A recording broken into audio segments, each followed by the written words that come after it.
Greetings folks, this video is a compilation of videos that we have previously made about the restoration of the 1927 Hercules Speed King.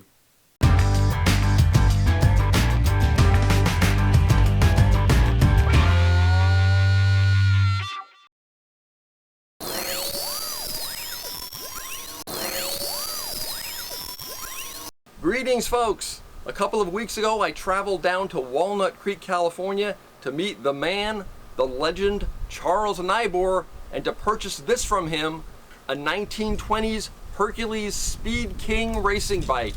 This bike is a bit of a mystery, built along the lines of an old path racer with that classic early slack geometry. I was able to positively predate the bike from its original rear hub, which assures us that it's pre-1931, so it's most likely from sometime in the 1920s. Charles had already done a significant amount of restoration by having the frame repainted and having a few of the other components replated, but he distinctly remembered the original decals labeled the bike as a Speed King and had an image of an old biplane on them. A thorough scouring of the internet turned up nothing except one auction record from back in 2011, which shows an old Speed King bicycle with those very same biplane decals manufactured by Hercules in England. There are lots of similarities between that auction bike and the bike we have here, including the same rear dropouts, crank, stem, and bars, so I'm willing to accept that this is indeed a Hercules Speed King. The only problem is that through a careful examination of early Hercules catalogs dating back to 1930, we find there is absolutely no mention of a Speed King model. I can clearly see the model name and the Hercules England decal on the auction bike, so I know that Hercules did make a Speed King model, but perhaps it just predated this 1930 catalog, which is the earliest catalog I could find. I suppose it's also possible that this was an export-only model, so it may not have shown up in the British catalogs. That might also explain why some of the components are American in manufacture. Speaking of which, this is what was left of the original saddle. I contacted Rudy at RHM Saddles about restoring it back to functional condition, and Rudy actually recognized it as this, a person's 4-wire track racer saddle made in the United States. Thankfully, Rudy agreed to undertake the saddle restoration, even taking a crack at recreating the original stamping, so I'll be sending it off to him soon. This is the original seat post, which is a Lucky 7 or L style post, but I've never seen one quite like it. Charles has already had this re-chromed, so it's ready to go. And these are the original bars and stem. As you can probably tell, these have not been previously restored, so I'll be sending them out to a local plating shop to be prepped and re-chromed. I thought it was interesting that the last person to ride the bike, way back who knows when, had the bars flipped up in a bull's horn type position. I always thought this was something kids did when they couldn't reach the drops on a racing bike, but after recently seeing some vintage literature on a 1940s Malvern Star path racer, it looks like this was actually a thing. No, I won't be leaving them like this. They will be turned back down into the normal drop bar position. This is the original crank set, which Charles has already had re-chromed, and which is identical to the crank set seen on the other Speed King, which was sold at auction in 2011. And this is the original rear wheel from the wheel set. The hub is original to the bike and is a Morrow coaster brake hub, which predates the Morrow letter designations for year of manufacture, so it predates 1931. The rims are 28-inch steel-clad wood, so they're designed to take 28-inch single-tube tubular tires. Unfortunately, there's currently only one source for these tires, a gentleman by the name of Robert Dean, who advertises them as for display only. There are folks that are riding on Dean's tires, but since I fully intend to make this bike a rider and to put a good amount of miles on it, I've already contacted Noah Stutzman, a master old school wheelwright, who's building me a set of wood clincher rims for the bike in 700C, so I'll be able to use any number of modern tires. Charles also passed on a few cool bits and pieces that were originally on the bike, like this original 1937 bike license, which I believe is from Palo Alto, California, and this nice vintage reflector. Both will eventually find their way back onto the bike. That's it for part 1 of this restoration adventure. I'll be posting updates as the restoration continues. Thanks for watching, folks, and good riding.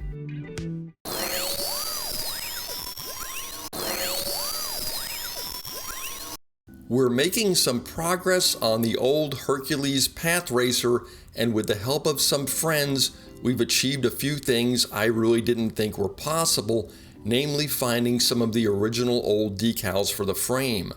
When I purchased the frame from Charles Nibor, he had already had it repainted, which resulted in the loss of the original decals. This was truly tragic, as these were some incredible decals, as you can see here on the only other remaining example of a Hercules Speed King that I could find. The loss of the amazing biplane decal was especially crushing, as it was just beautiful. After a few inquiries to some of the big decal houses, I quickly gave up hope, but thankfully Charles Nibor did not, and I think he sent out feelers to every vintage bike club in the UK. All this persistence paid off, and a gentleman by the name of Michael Garish on the Vintage Bicycles UK Facebook page contacted Charles, letting him know that he had some of these original decals. After some quick negotiation, Michael shipped the decals from the UK over here to California, and they were ready to be applied to the waiting frame. When I received the decals over here, you couldn't make out much except for the line drawings on the backing paper. This is the backing paper for the biplane decal, which I never thought we would ever find. Instead of the small Hercules medallion that was on the other example of a Speed King, Michael had this incredible standing Hercules decal. And this Hercules Birmingham medallion would function as the head badge. There was another decal that Michael sent over that was just too cool not to use, this Speed King decal, which I put on the top tube. These were old style varnish decals, and they couldn't be applied by just anyone, so the frame along with the decals were spirited down to Richmond, California, to the shop of frame builder and painter extraordinaire Mr. Ed Litton, who did a fantastic job of applying and then clear coating the decals. And here's the final result. The quality, detail, and color on these old decals is just amazing. There was some minor loss along some of the edges, but I'll take it to stay with original old decals.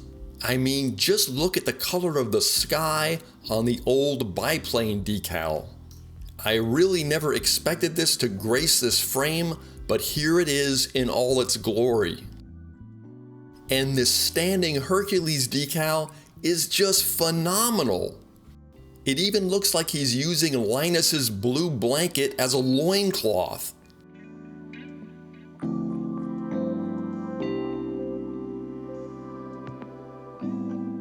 And the blue, green, and red mixed with gold on the top tube Speed King decal is just stunning. Let me just once again thank Charles Nibor, Michael Garish, and Ed Litton for helping me get these decals on this bike. This thing truly looks like a work of art. Okay, so what else have I been up to? This is what the original handlebars looked like when I received them. Charles already refinished the crank, and the seat post but he did not refinish the stem and the handlebars.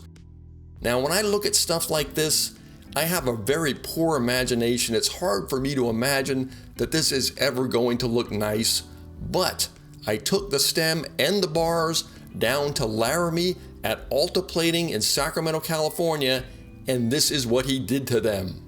Yes, it's hard to believe, but this is the same stem you were just looking at. Laramie did a fantastic job, and this looks realistically like it's new. And those are the handlebars. They also look brand new. I had a talk with Laramie about whether these should be chrome plated or nickel plated, and we decided that the original plating back in the day on these would have been nickel, so that's what we went with. Another big thank you goes out to Mr. David Brown, who I chatted with over on the Classic and Antique Bicycle Exchange Forum. David supplied me with these simply beautiful wood hand grips. When you see the grips on the bars, you can really get a sense of how things are going to ultimately come together, and it really starts getting exciting. Oh, one last thing, Charles Nibor, when he was digging around in his parts bin, found the original pedals for the bike. The only issue is that there was only one rubber block left on the pedals, and the one that was on there was not in great shape. eBay to the rescue! I was able to source 4 new rubber blocks and install them on the pedals. Here I've already replaced the blocks on the pedal in the upper right, so there's only one pedal left to go.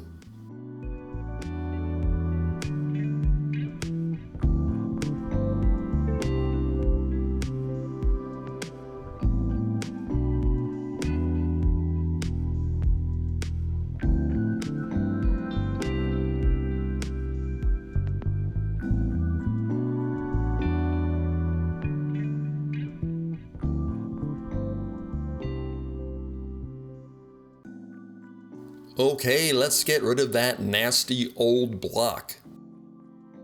I really thought there'd be some kind of connection here, but the spindle just pushes up against that end cap. Time for the new blocks.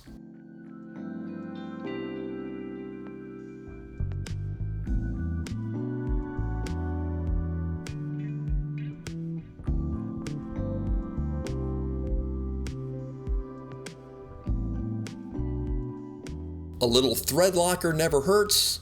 Well, I guess it can, but I don't see how it can in this instance.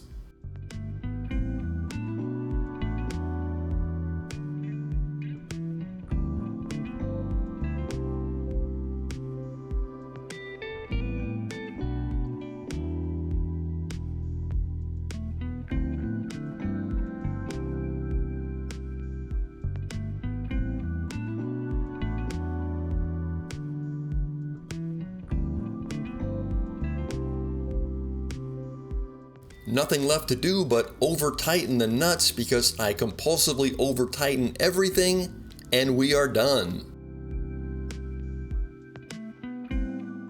Okay, so what's up next?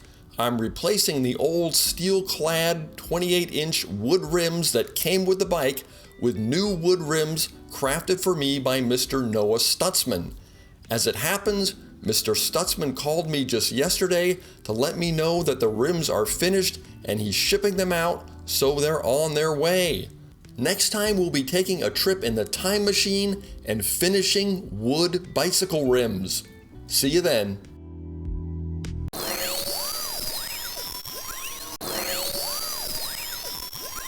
If you've been following along with our antique Hercules Speed King Path Racer restoration videos, then you'll remember that I said I wouldn't be using the original steel-clad wood rims that came with the bike. Instead, I had a set of new wood rims built by Mr. Noah Stutzman out in Ohio.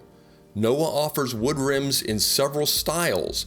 If I was going for all-out authenticity, I would have opted for one of these tubular style rims, or possibly this all-wood flat wall clincher rim, which is much like the rims my brother has on his old Claude Delange. But I'm paranoid by nature, and I'm planning on doing a lot of riding with this bike, so I went with Noah's wood rims with aluminum hooked inserts. This way the wheels will appear completely authentic from the outside, and I won't have to worry about maxing out my dental insurance after a tire unexpectedly blows off a rim at 20 miles an hour. All right, the Stutzman rims have arrived. Let's take a look.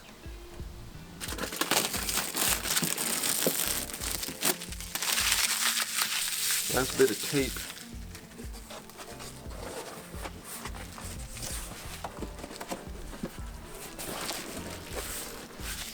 Well packaged. Tuck that over there.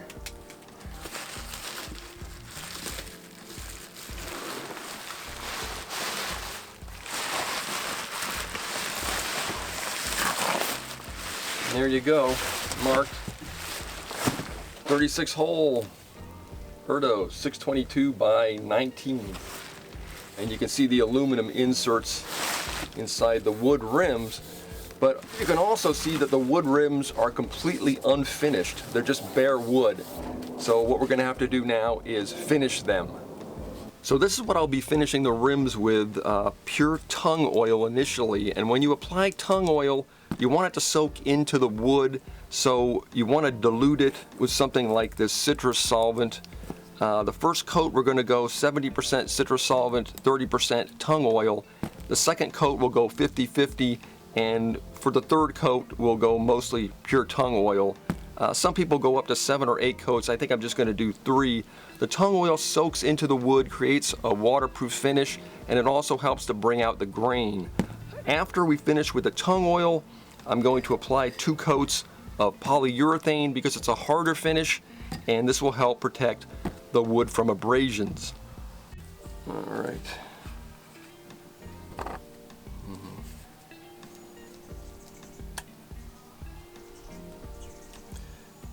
right, let's see.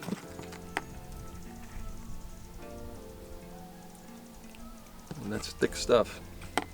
Maybe a little more. So we're mixing the tung oil with the citrus solvent, and we're going for a 70-30 mixture. 30 tung oil, 70 citrus solvent. Having never done this, it's going to be hard to judge how much you need for 1 coat of 2 rims. I know.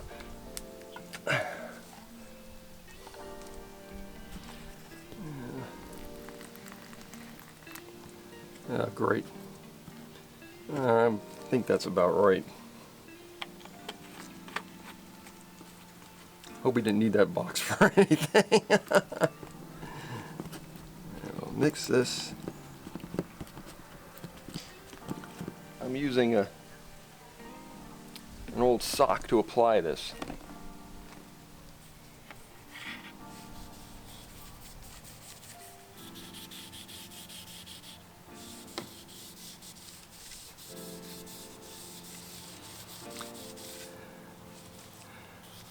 The secret here is they said to apply enough so that it all soaks into the wood and you're left with kind of a glossy buildup.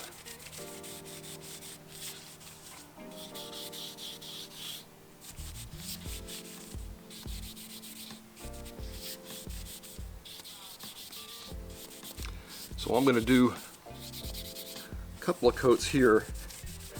I'm going to put some on, give it a chance to soak in, and then do another coat. Really is bringing the grain out. All right, over to the second rim.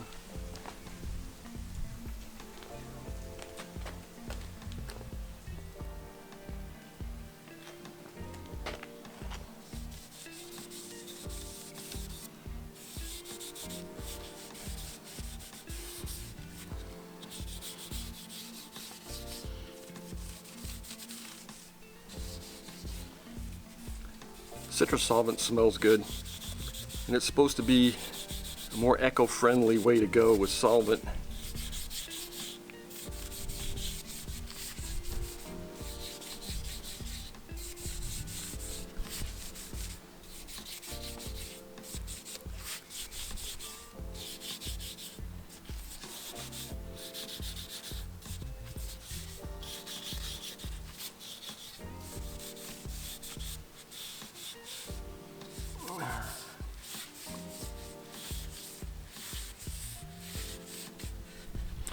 right.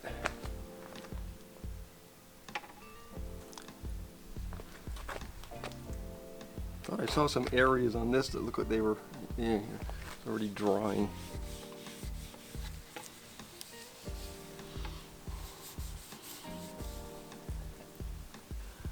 Yeah. On the edge over there, it looks like, I don't know if you missed it or if it dried already.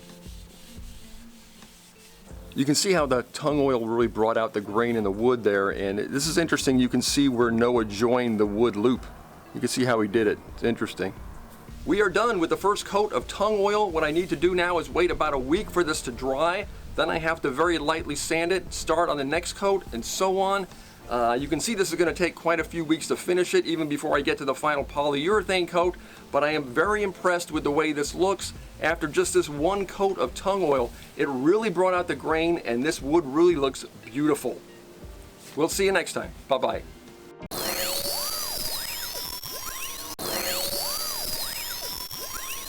If you've been following along with our series on the restoration of my Hercules Path Racer, then you might remember that the original saddle on the Hercules was a person's track racer, pictured here in an original person's catalog.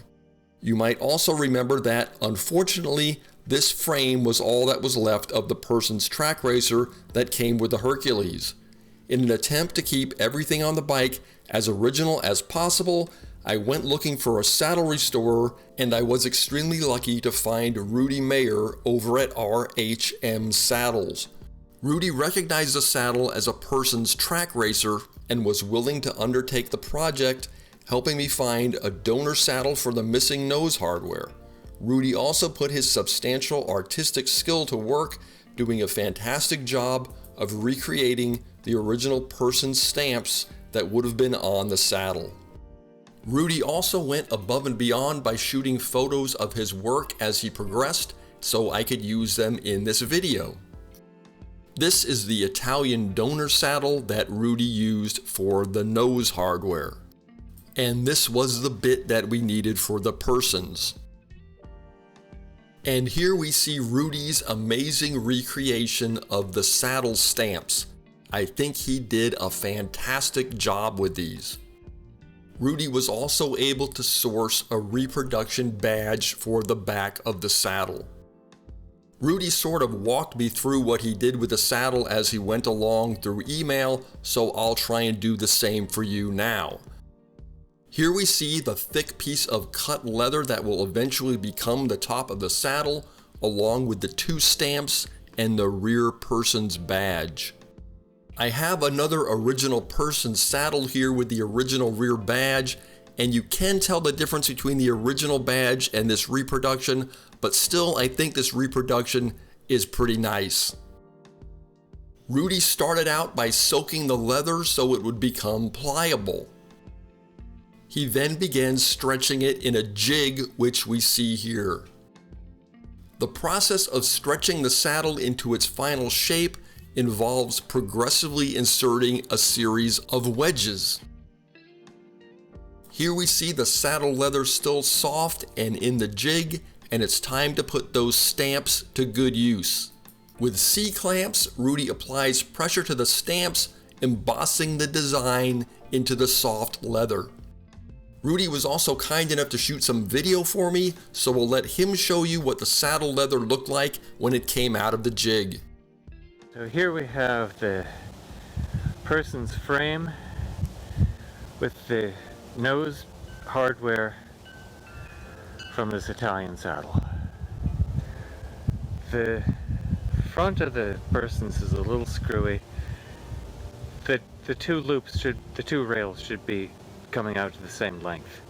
So it's probably a little bit bent somewhere. I'll try to straighten that. Now over here we have the leather top. And I already riveted the Italian nose piece in. It looks just like the person's one. And this is still the shape it came out of the press in. So that is, it's flat and stretched. So this is the moment of truth where we figure out whether this is going to be shaped like a saddle. So let's see if I can do this with one hand. because I'm holding the phone with the other. It just gets wider here. There we go.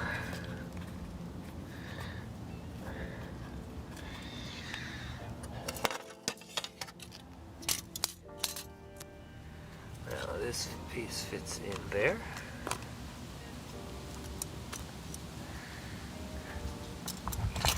And the whole thing starts to look like a saddle. At that point, it didn't take long for Rudy to get the leather stretched over the saddle frame for final finishing work. Rudy had given me the option of leaving the saddle in this natural brown color or applying a dye. He gave me a couple of different color options, and one of the colors he mentioned was red, and I just thought a red saddle would look amazing on this bike, so that's what we did. And this was the final result, which I think is absolutely magnificent. I'd like to once again thank Rudy for taking something that was really just a frame and creating a piece of cycling art. This saddle is going to look amazing on the Hercules, which is now ready for final assembly. This is really getting exciting, folks.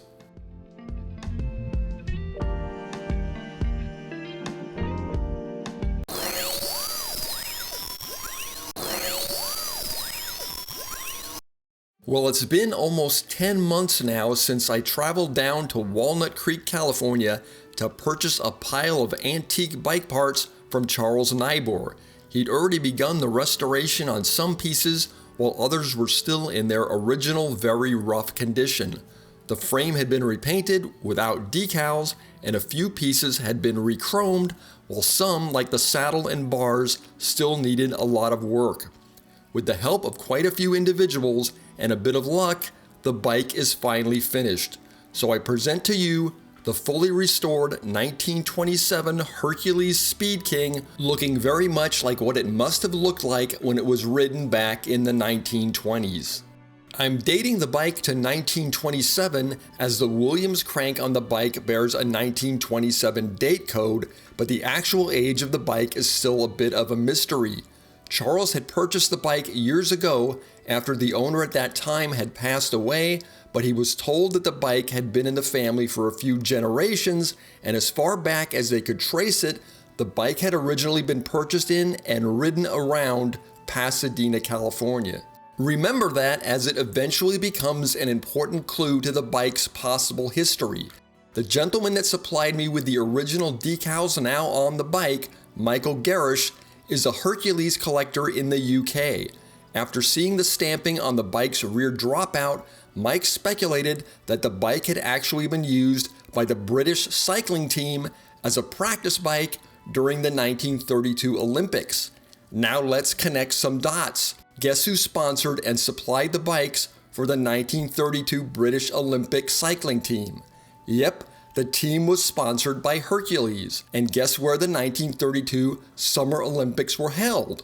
The Rose Bowl Stadium in Pasadena, California. Since the frame had several American components on it, including the old Morrow coaster brake and person saddle, my guess is that the frame may have been used by the 1932 British cycling team, but then left behind or sold off in the States, with the team not wanting to bother with transporting the bike back to the UK. It may have then been acquired by a local bike merchant who built it up with whatever parts he had on hand to make it a rideable, serviceable bike, and sold to the gentleman that eventually would ride it around Pasadena. All speculation, of course, but there are lots of coincidences in there, and it makes a great story. This was my first ride on the Hercules, and as you can tell, I was pretty hesitant at first. I naturally tend not to be very confident in the structural integrity of a bike this old, but as you watch this riding footage, you'll notice that I become more and more confident as I ride until I'm eventually racing with cars. Probably not the brightest idea, as that Morrow coaster brake only hints at stopping the bike. The bike weighs in at 30 pounds, which really isn't that bad considering all the steel components.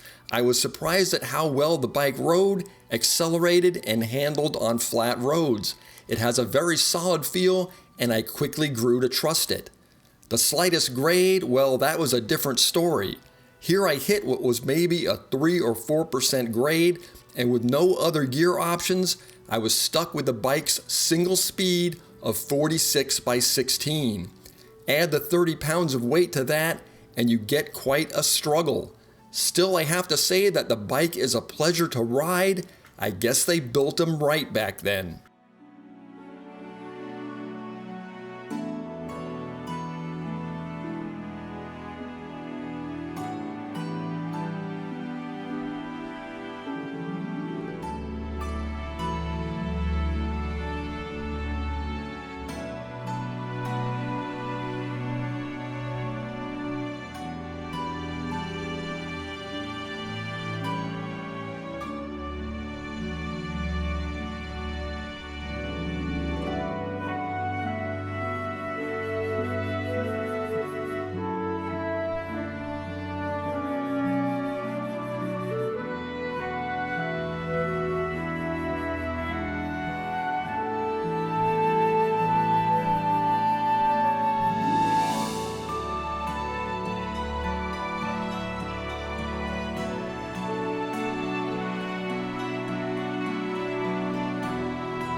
A big thanks goes out to Charles Nybor for selling me the bike in the first place and for his dogged persistence in hunting down a source for original decals. Speaking of which, another big thank you to Mr. Michael Garish for parting with this beautiful set of original decals so the bike could once again proudly display its Hercules heritage. Thanks also to Noah Stutzman for keeping the art of wood rim building alive in the United States and for supplying me with such a beautiful set of rims. I also have to thank Rudy at RHM Saddles for bringing the old Persons Racer back to life, and of course a big thank you to John down at Stone Cyclery in Alameda, California for his willingness to deal with the many eccentricities presented by working on these antique bikes. Happy riding, folks!